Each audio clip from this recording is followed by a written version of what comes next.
नमस्कार साथियों, कैसे हो सभी लोग। एक बार फिर से आपके साथ में हम जुड़ चुके हैं एमएससी नर्सिंग वाला diagnostic test for fetal wellbeing आज का टॉपिक रहने वाला है। आज डिस्कस करेंगे diagnostic test for fetal wellbeing, किस प्रकार से डायग्नोसिस होते हैं, कौन कौन से डायग्नोस्टिक टेस्ट किए जाते हैं, किसके लिए, फिटल वेलबिंग के लिए। तो आज का ओबीजी का टॉपिक है अपना diagnostic test for fetal wellbeing.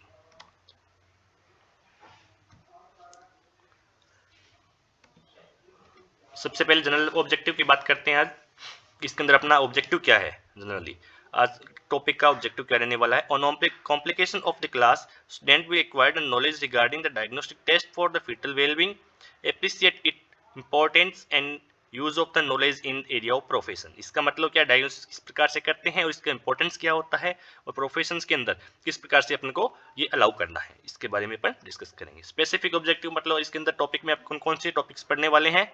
Firstly पढ़ेंगे अपन defined diagnostic test for fetal wellbeing, definition पढ़ेंगे, इसका इंट्रोडक्शन के बारे में पढ़ेंगे, उसके बाद जेनेटिक डिसऑर्डर की डेफिनेशन के बारे में पढ़ेंगे, जेनेटिक डिसऑर्डर किस किस कारण से होते हैं उनके बारे में एक्सप्लेन में डिटेल करेंगे, उसके बाद में प्रीनेटल टेस्टिंग कौन कौन सी होती है उसके बारे में पढ़ेंगे। सबसे पहले introduction.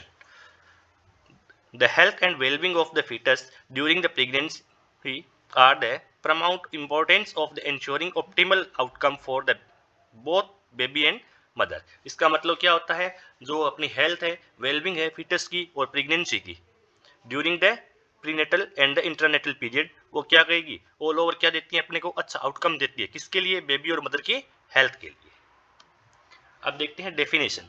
Diagnostic test for the fetal well-being are medical procedure and evaluate the performed during the pregnancy to assess the health, growth, development and the overall condition of the fetus। इसका मतलब क्या, डायग्नोस्टिक टेस्ट क्या करता है, foetal की wellbeing को जज करने का काम करता है, जो क्या एक मेडिकल प्रोसीजर है और इवाल्युएशन है। इवाल्युएशन का मतलब क्या है, एक तरीके का एग्जामिनेशन है, किसके दौरान होता है, जो मेडिकल प्रोसीजर के दौरान किया जाता है। इसके अंदर क्या असेस होता है, हेल्थ, ग्रोथ, डेवलपमेंट और overall condition of the fetus को अपन देखते हैं। अब इसके एम की बात करें तो एम्स क्या होंगे। This test aim of to identify any potential abnormalities, complication और risk to the ensure the timely intervention and optimal outcome for, इसके लिए बोथ मदर एंड बेबी। इसका मतलब ये क्या है, वही बात है, एबनॉर्मलिटी है, कॉम्प्लिकेशंस है, रिस्क है, जो आती है उसको जज करता है और उसको ट्रीट करने का काम के लिए अपन क्या करते हैं, डायग्नोसिस करते हैं। अब बात करते हैं जेनेटिक डिसऑर्डर, सबसे इंपॉर्टेंट रहता है। कई बार जेनेटिक डिसऑर्डर से भी शॉर्ट नोट्स पूछ लेते हैं, जो फाइनल ईयर के बीएससी नर्सिंग के छात्र हैं उनके लिए भी इंपॉर्टेंट है ये। तो जेनेटिक डिसऑर्डर्स कौन कौन से आते हैं। सबसे पहले होता है autosomal dominant genetic disorder, firstly. अब इसको डिटेल में पढ़ते हैं। This disorder are the caused when an individual has inherited the defect gene from the single parent. इसका मतलब एक इनहेरिटेड डिफेक्ट जीन होगा, किसके अंदर होगा, उस सिंगल पेरेंट के अंदर होगा। इसका मतलब वो पहले से चला हुआ नहीं आ रहा है। This defect gene belong to an autosomal, इसका मतलब क्या है, ये ऑटोसोमल है। Such an inherited is also known as the autosomal dominant pattern or inheritance। Next आता है अपना ऑटोसोमल रिसेसिव जेनेटिक डिसऑर्डर। इसका मतलब आप एक वर्ड से समझिए, डोमिनेंट एंड रिसेसिव। डोमिनेंट का मतलब वहीं से स्टार्टिंग हुई है, इसका मतलब सिंगल पेरेंट रहेंगे। रिसेसिव, रिसेसिव का मतलब आगे से आगे दर पीढ़ी दर वो बढ़ता हुआ चल रहा है। इसका मतलब उसमें क्या रहेगा, ईच पेरेंट्स को वो आगे से आगे फैलता रहता है। वो किस में आते हैं, ऑटोसोमल रिसेसिव जेनेटिक डिसऑर्डर के अंदर आते हैं। सच disorder manifest only when the individual has got two defects of the same gene, one from each parents। इसका मतलब आगे से आगे वो बढ़ते रहते हैं, उसको क्या बोलते हैं, ऑटोसोमल रिसेसिव जेनेटिक डिसऑर्डर। और जो एक ही पेरेंट्स के अंदर होते हैं, जिससे बच्चे में आ गए उसके बाद आगे बढ़ने का चांस नहीं है, उसको क्या अपन क्या बोलेंगे, ऑटोसोमल डोमिनेंट जेनेटिक डिसऑर्डर बोलते हैं। इसी प्रकार से थर्ड आता है सेक्स लिंक डिसऑर्डर। ये किसके दौरान में होगा, नाम से वेरीफाई हो रहा है, क्या, सेक्स क्रोमोसोम के कारण होने वाली दिक्कत होती है, उसको क्या बोलते हैं अपन, सेक्स लिंक डिसऑर्डर बोलते हैं। These are disorder related to the sex chromosome और the gene in them. Next आता है X link dominant. These are disorder caused by the mutation in the gene on the X chromosome। Female are more frequently affected than male and the changes of the passing on X-linked dominant disorder differ between the men and women। वही बात है, dominant का मतलब क्या हुआ, single parent के साथ में हो रहा है, और एक्स लिंक है, इस एक्स लिंक का मतलब क्या हुआ, एक्स एक्स और एक्स वाई। दो प्रकार के होते हैं सेक्स लिंक होते हैं अपने, जो अपने सेक्स जीन्स होते हैं एक्स एक्स किसके अंदर पाया जाता है? फीमेल के अंदर। तो इस नाम से अपन वेरीफाई कर सकते हैं किसके अंदर मिलेगा, ये सबसे ज्यादा फीमेल के अंदर मिलने वाला है। नेक्स्ट आता है अपना एक्स लिंक्ड रिसेसिव। रिसेसिव का मतलब क्या? वो दर पीढ़ी दर चलने वाला है। कौन सा? एक्स। एक्स किस में चल रहा है? वुमेन के अंदर चल रहा है, क्योंकि एक्स वाई किस में होता है? मैन में होता है, और एक्स एक्स किस में होता है? फीमेल में होता है। इसलिए मोर इफेक्टेड कौन रहेगी? फीमेल रहेगी। लेकिन जो दर पीढ़ी दर चलेगा उसके अंदर क्या हो सकता है? वो मेल को भी डिफेक्ट करवा सकते हैं। लेकिन जैसा कि अपने लास्ट में देखा था, ये था एक्स लिंक डोमिनेंट। डोमिनेंट का मतलब क्या? सिंगल। सिंगल के अंदर रहेगा। सिंगल का मतलब एक्स लिंक के अंदर ही रहने वाला, इसका मतलब वो फीमेल में अफेक्टेड रहेगा। नेक्स्ट अपना आया एक्स लिंक रिसेसिव, ये दर पीढ़ी दर चलने वाला है, इसका मतलब आगे से आगे फैलता हुआ चलेगा। इसके अंदर मेल और फीमेल दोनों डिसऑर्डर से कॉम्प्लिकेटेड हो सकते हैं। नेक्स्ट आता है अपना multifactor disorder. Such disorder are the result of the genetic as well as environment factor common genetic disorder in humans. कौन कौन से हो सकते हैं? Firstly down syndrome. Down syndrome किसके कारण होता है? Trisomy of the 21 number pair. Next trisomy of 13 को क्या बोलते हैं? Patau syndrome. उसके बाद में trisomy of 18 is Edward syndrome. इस प्रकार से क्या हो सकते हैं? अलग अलग प्रकार के जेनेटिक डिसऑर्डर हो सकते हैं। नेक्स्ट आता है टर्नर सिंड्रोम। उसके बाद में आ गया family hypercholesterolemia, sickle cell anaemia, cystic fibrosis, haemophilia, thalassaemia and coeliac disease. These are the commonly genetic disorder who are found in the fetus. Nextly, अब तक अपने टॉपिक पढ़ा था क्या? जेनेटिक डिसऑर्डर क्या होते हैं, किसके कारण होते हैं, या कौन कौन से होते हैं। अब बात करते हैं इंडिकेशंस क्या है प्रीनेटल टेस्टिंग की। इंडिकेशन का मतलब क्या हुआ? अपन प्रीनेटल टेस्टिंग किस किस दौरान करवाते हैं, सबसे ज्यादा इंपॉर्टेंट कब हो जाती है? तो फर्स्टली है मेटरनल रिस्क फैक्टर। अब मेटर्न के अंदर कौन कौन सी रिस्क फैक्टर होते हैं? एडवांस मेटरनल एज 35 ईयर और greater at expand time of the delivery, family history of the previous baby born with a neural tube defect, previous child, the chromosomal abnormalities, maternal conditions such as the diabetes, epilepsy and alcoholism. Next, one or both parents carrier of the sex link and the autosomal traits of the history, recurrent miscarriage। इसका मतलब क्या हुआ? Metal के अंदर सबसे ज्यादा important कब होता है? जब 35 से अबव हो। इसका मतलब बार बार उनकी स्क्रीनिंग करनी पड़ेगी अपन को। फैमिली हिस्ट्री रही हुई है तो स्क्रीनिंग करनी पड़ेगी। क्रोमोसोमल एब्नॉर्मलिटीज पहले से रही हुई है, डायबिटीज है मदर को, एल्कोहलिक है, तो उसके अंदर भी स्क्रीनिंग करनी पड़ती है। उसके लिए अपन क्या करते हैं? फिर प्रीनेटल टेस्टिंग करते हैं। इसी प्रकार से नेक्स्ट है प्रीनेटल रिस्क फैक्टर। बच्चे के अंदर कौन कौन से हो सकते हैं? एबनॉर्मल मेंटल ट्रिपल मार्कर होते हैं, ये स्क्रीनिंग की जाती है। अब बात करते हैं किस लिए की जाती है? एक्सपोजर टू सर्टेन मेडिसिन या फिर drug during the pregnancy, mother को ड्रग ले रही है प्रेगनेंसी के दौरान में, इसलिए भी कर सकते हैं। या फिर सर्टेन कोई मेडिसिन चल रही है, एक्सपोजर हुआ है, ओलिगोहाइड्रोमिनोज है या पॉलीहाइड्रोएमिनोज है। ओलिगोहाइड्रोएमिनोज और पॉलीहाइड्रोएमिनोज का मीनिंग क्या रहा? ओलिगो का मतलब एमनियोटिक फ्लूइड का लेवल कम है, और पोली का मतलब एमनियोटिक जो फ्लूइड है उसका लेवल ज्यादा है। उसके कारण क्या हो सकता है? बच्चे के अंदर प्रॉब्लम आ सकती है। इसके दौरान अपन क्या करते हैं? प्रीनेटल टेस्टिंग करते हैं। नेक्स्ट आता है paediatric condition. Positive neonatal screening test, dysmorphic facial features, non chromosomal abnormalities, species of the metabolic disorder, delay in normal development and growth, these are the paediatric conditions. Next mental retardation. Unexplained है वैसे तो ये, but इसका कोई कोज जो है वो fix बता नहीं सकते। फैमिली हिस्ट्री अगर नहीं हुई है, या फिर उसके बाद में न्यूरोजेनेटिव डिसऑर्डर है, या हंटिंगटन डिजीज है, उसके दौरान भी मेंटल रिटार्डेशन होने के चांस रहते हैं। इसलिए अपन भी प्रीनेटल टेस्टिंग करते हैं। तो अब तक अपन ने बात की प्रीनेटल टेस्टिंग क्यों इंपॉर्टेंट होती है, या फिर कौन सी कंडीशंस के अंदर अपने को प्रीनेटल टेस्टिंग बार बार में करनी पड़ती है। अब बात करते हैं प्रीनेटल टेस्टिंग के बारे में। पढ़ा कौन कौन सी होती है, कैटेगरीज कौन सी, उसके बारे में पढ़ेंगे। तो फर्स्टली कौन सा है? कॉन्स्टिट्यूशनल, एंड सेकंड होता है एक्वायर्ड। अब बात करते हैं कॉन्स्टिट्यूशनल क्या होता है। Test for the mutation that affect all cells in the body and have been there since conception. इसका मतलब जो कॉन्सेप्शन है उसके बाद में, और बॉडी के अंदर जो इफेक्ट कर रही है उसके बारे में जो स्टडी करते हैं, उसको क्या बोलते हैं? कॉन्स्टिट्यूशनल बोलते हैं। Second acquired. एक्वायर्ड कौन सी होती है? Test for change that affect only certain cell और the cell type in the body and that occurred in the later life. इसका मतलब क्या हुआ? एक ऐसे टेस्ट ऐसे ऐसा टेस्ट जो कब किया जाता है, अकर इन द लेटर लाइफ, इसका मतलब बच्चे के जन्म होने के बाद में किया जाता है, जिससे क्या है कुछ सेल्स या कुछ बॉडी के फिक्स पार्ट के अंदर प्रॉब्लम्स जनरेट हो जाती है। तो अपन दो टाइप कौन कौन से हुए, कॉन्स्टिट्यूशनल एंड एक्वायर्ड। अब बात करते हैं अपन सबसे पहले कॉन्स्टिट्यूशनल की। क्यों अपन बात कर रहे हैं आज प्रीनेटल डायग्नोस्टिक टेस्ट। प्रीनेटल का मतलब जन्म से पहले, जन्म से पहले का मतलब क्या हुआ, कॉन्स्टिट्यूशनल हुआ। जन्म के बाद में अगर कोई प्रॉब्लम आ रही है उसके बारे में देखेंगे, उसके बाद में बात कर रहे हैं अपन जेनेटिक टेस्ट करते हैं फॉर कॉन्स्टिट्यूशनल म्यूटेशन।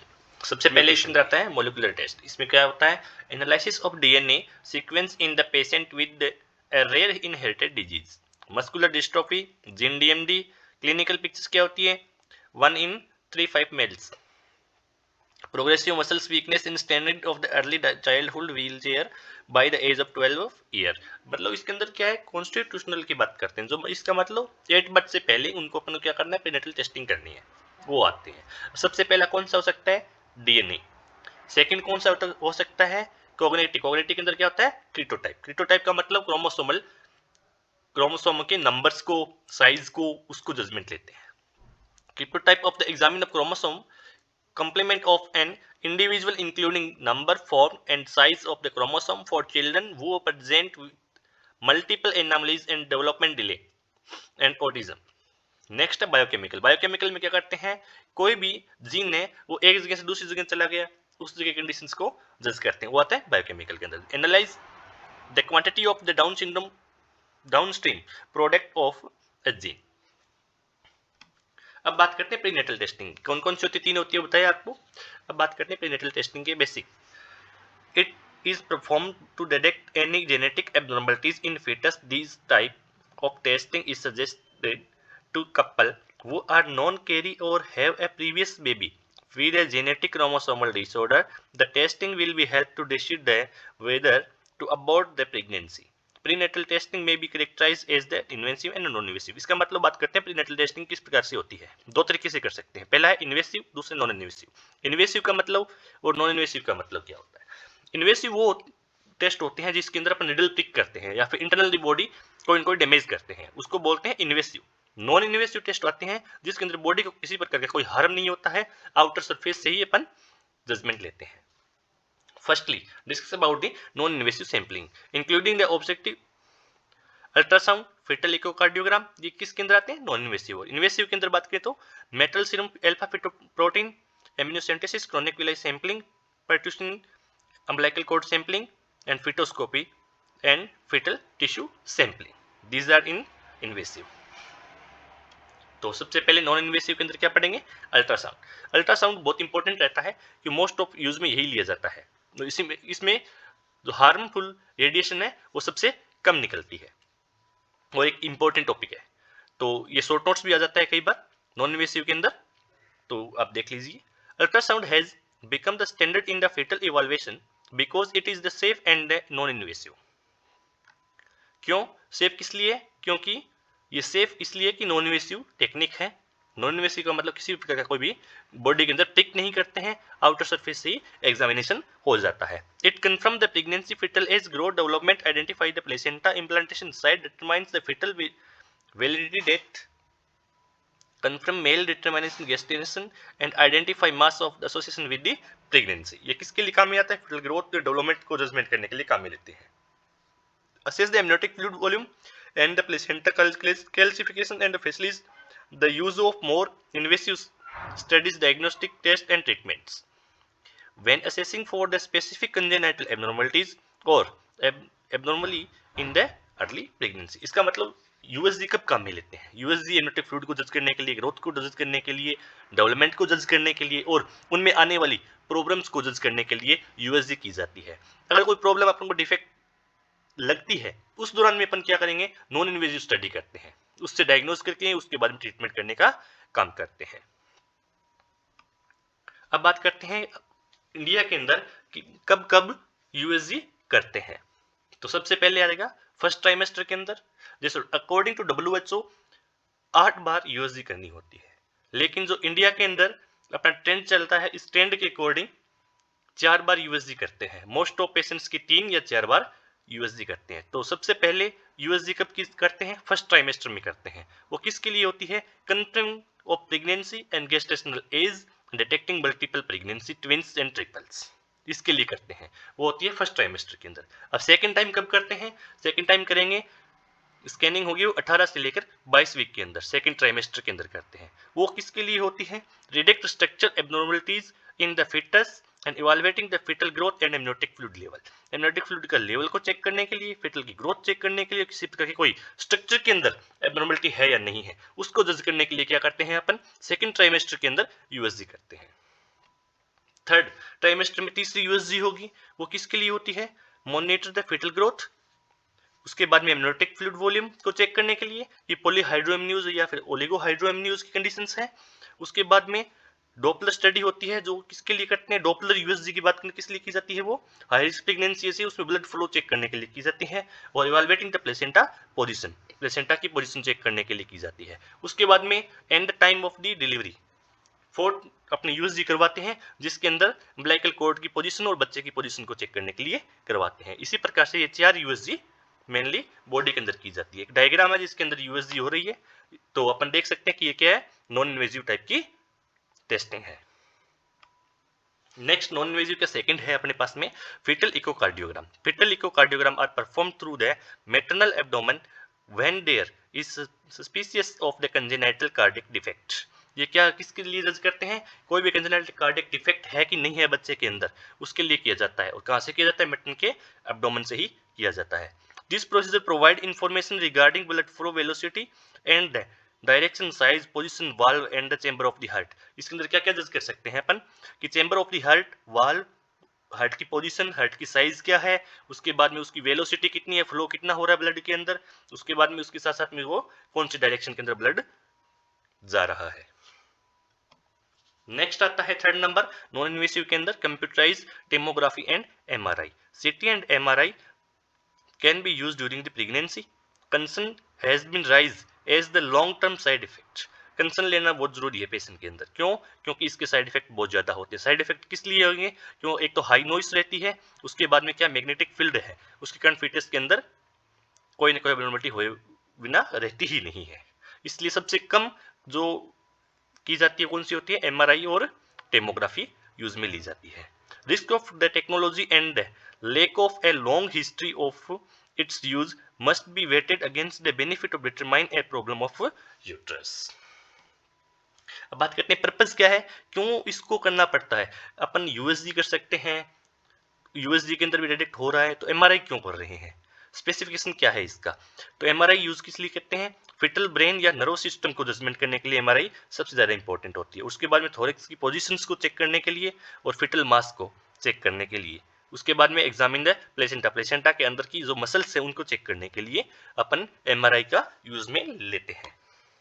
उसके बाद में बात करते हैं इन्वेसिव प्रीनेटल टेस्टिंग की। पहले बात की थी नॉन इन्वेसिव की, अब बात करते हैं इन्वेसिव प्रीनेटल टेस्टिंग की। सबसे पहले आया serum alpha fetoprotein and triple screen, तो AFP इसकी शॉर्ट फॉर्म है। इसके बारे में डिस्कस करते हैं। Maternal serum AFP screening used in the routinely to assess the neural tube defect. इसका मतलब AFP किसके लिए काम में लेते हैं? न्यूरल ट्यूब डिफेक्ट को जज करने के लिए या उसको डायग्नोज करने के लिए सीरम अल्फा फिटोप्रोटीन का यूज में लेते हैं। Screening are usually perform between the 16 to 18 week of gestation. आप जो भी टेस्टिंग पढ़ रहे हो या फिर जो भी डायग्नोसिस के लिए अपन टेस्ट करते हैं उसको पढ़ते हो, तो सबसे पहले एक तो वो पढ़ना है कि इसका यूज क्या है, दूसरा उसका हार्म क्या है, उसके एडवांटेज क्या है, उसके साथ में ये किस टाइम ड्यूरेशन के अंदर अपन कर सकते हैं। इन 4 चीजों का ध्यान रखना होता है। तो बात करें अल्फा फिटोप्रोटीन की या फिर ट्रिपल स्क्रीनिंग की, कब की जाती है? 16 to 18 वीक ऑफ गेस्टेशन के बीच में की जाती है। Evaluated the AFP level may be indicated to the neural tube defect, multiple gestation, arch incompatibility, communication, low gestational age, other the congenital abnormalities such as the esophageal atresia, tetralogy of Fallot and hydrocephalus। जैसा कि मैंने पहले बताया था कि most of किसके लिए करते हैं? न्यूरल ट्यूब डिफेक्ट के लिए करते हैं। उसके साथ साथ में जैसे अर्ज इनकॉम्पेबिलिटी कंडीशन है या गेस्टेशनल एज है वो कम है, तो उस दौरान में कितना उनका बेबी का ग्रोथ हो रहा है उसको जज करने के लिए, या फिर बच्चे के अंदर इसोफेजियल एट्रेसिया है, टेट्रोलॉजी ऑफ फ्लोट है, तो उसके अंदर भी अपन को AFP करनी पड़ती है। अब AFP का लेवल कितना होता है नॉर्मल, उसको भी ध्यान रखना है, क्योंकि ये सीरम है उसके अंदर क्या करेंगे अपन बायोकेमिकली उसको चेक करते हैं, तो उसके अंदर लेवल कितना आता है नॉर्मल 0.5 से 2.5 nm ये क्या होता रहता है, इसका नॉर्मल लेवल रहता है। ये है एक डायग्राम है जिसके अंदर क्या है, अल्फा बीटा प्रोटीन टेस्ट हो रहा है, ये पॉजिटिव या नेगेटिव रहता है। अगर पॉजिटिव आता है तो उसके अंदर क्या रहता है, डिटेक्ट द लिवर कैंसर होने का चांस रहेगा, क्रोमोसोम एब्नॉर्मलिटी होने का चांस रहेगा, फिर एब्डोमिनल वॉल के अंदर कोई भी डिफेक्ट होने का चांस रहेगा, उसके साथ साथ मिनोरिटी ऑफ डिफेक्ट होने का चांस रहेगा और डाउन सिंड्रोम होने का चांस रहेगा। इसके लिए फर्दर इन्वेस्टिगेशंस की जाती है, और अगर नेगेटिव रहता है तो इसका मतलब कि बच्चा नॉर्मल कंडीशंस के अंदर है। नेक्स्ट आता है amniocentesis and chorionic villi sampling. Amniocentesis और क्रोनिक विलाई सैंपलिंग को वन बाय वन अपन देखते हैं। Both test are used diagnosis of the trisomy 13, 18 और 21 and the neural tube defect. They also assess the abnormal AFP level, glucose level and other substance found on the amniotic fluid and the fetal tissue. इसका मतलब सबसे पहले क्या कर रहे थे अपन, alpha feto protein कर रहे थे, तो उसका लेवल अगर एब्नॉर्मल हुआ तो उसके अंदर क्या, उसके बाद में कौन सी कंडीशन यूज में लेंगे, एमनियोसेंटेसिस या क्रोनिक विलाई सैंपलिंग यूज में लेंगे। तो सबसे पहले बात करते हैं एमनियोसेंटेसिस क्या होता है।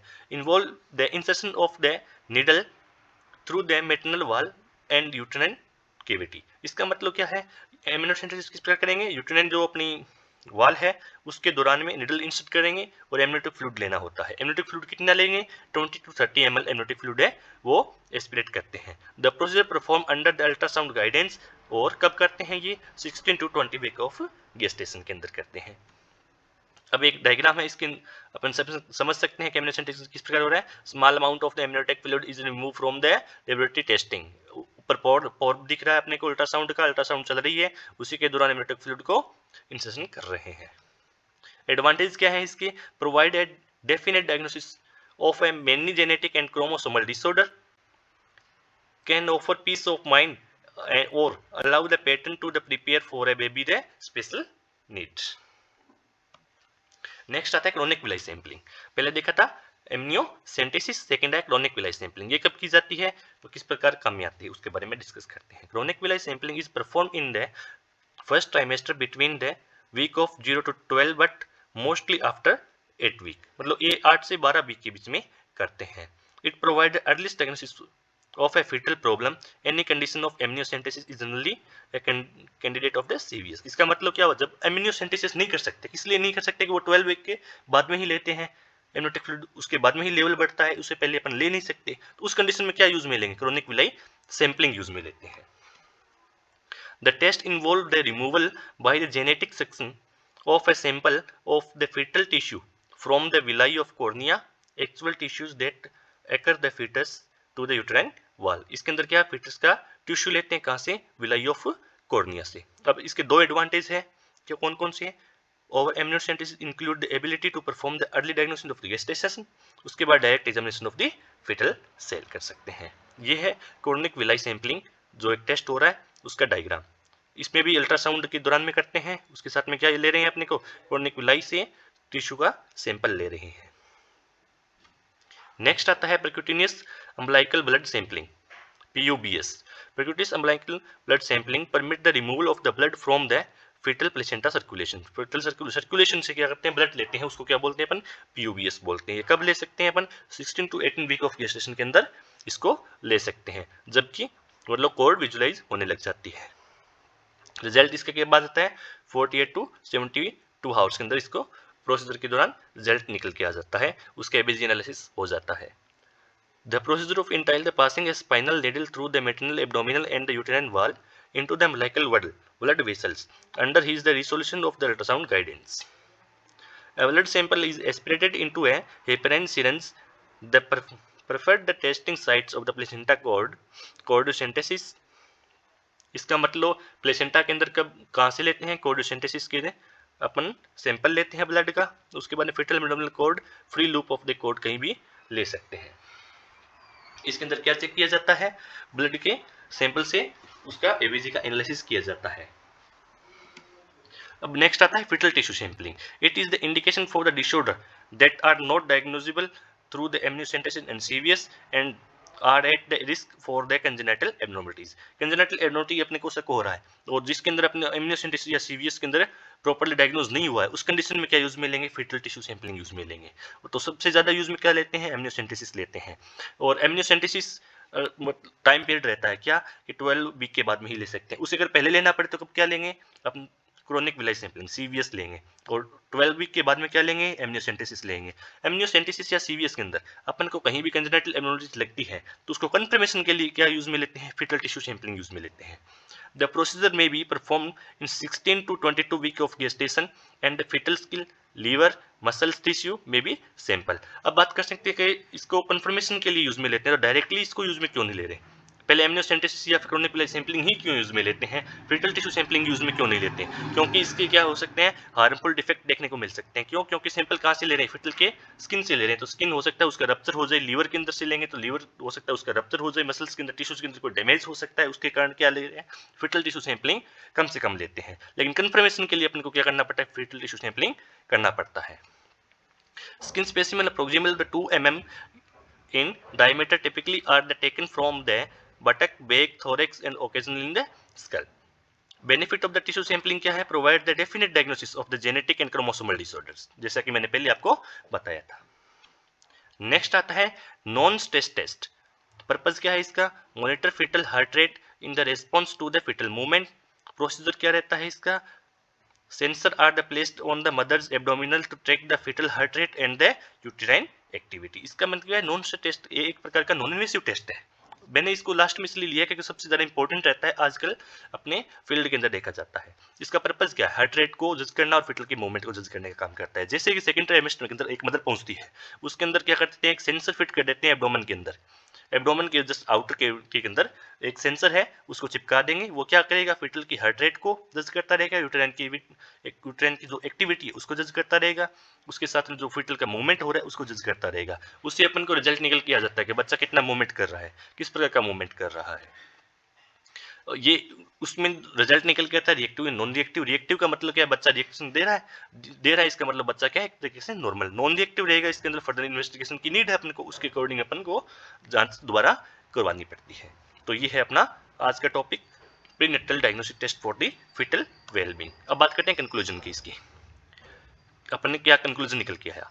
Diagnostic tests for the fetal well-being are the essential tool in the prenatal care, helping to ensure the health and the safety of the both fetus and the mother. These tests range from the non-invasive method like the ultrasound and non-state test to the more invasive procedures such as the amniocentesis, fetal blood sampling, depending on the situations. They assist to identify the potential issues, early monitoring and fetal development and guidance the intervention on the necessary। इसका मतलब ये किस लिए important है, potential जो issues आ रही हैं उसको जल्द से जल्द क्या करेंगे अपन, डिटेक्ट कर लेंगे। डिटेक्ट करने के बाद में क्या होगा, उसके रिगार्डिंग कोई भी इंटरवेंशन है, ट्रीटमेंट है वो प्रोवाइड कर दें।